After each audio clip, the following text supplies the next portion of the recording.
aangat ang kuko mo. May isa akong nipper ditong pang malakasan. Eto. Sir, cut na ako ha. Sir, medyo overcut to ha. I-overcut ko tong bandan to kasi ito po ay nakaangat na. Okay. Ano po, hindi naman ganun gaano, no? Oh, depende po kasi sa nagawa. Wait lang po. Ito, hindi mo to masyado mararamdaman. Pero, may mararamdaman ka konti sa dulo. Pero, ito, start na ako. Huwag mong hihilahin, ha? Wait lang. Yun. Sakit. Sakit Pero no? okay lang. Pero tolerable, no?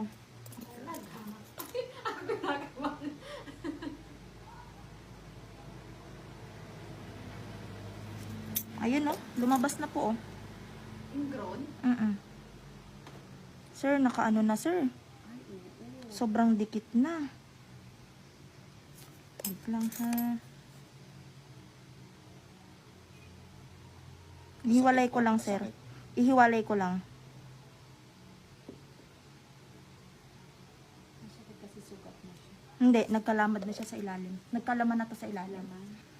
Ah, 3 months ba naman?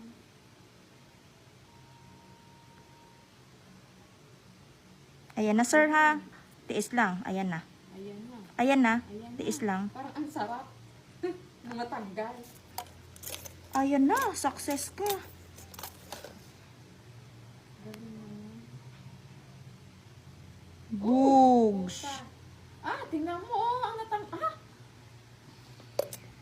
Kita mo yan? yan ang natanggal. Yan na Wala yung- siyang dugo. Yan yung kumapit na. Yan yung natanggal. Talaga. Hindi ako makapaniwala.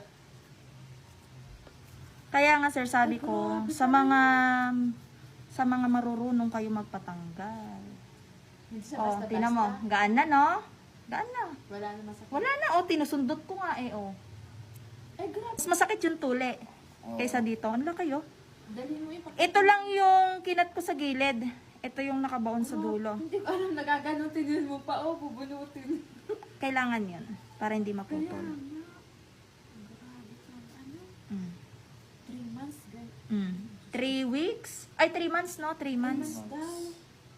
Nagtiis kang Grabe. Ayan, ang nakuha, oh. Ang laki, eh.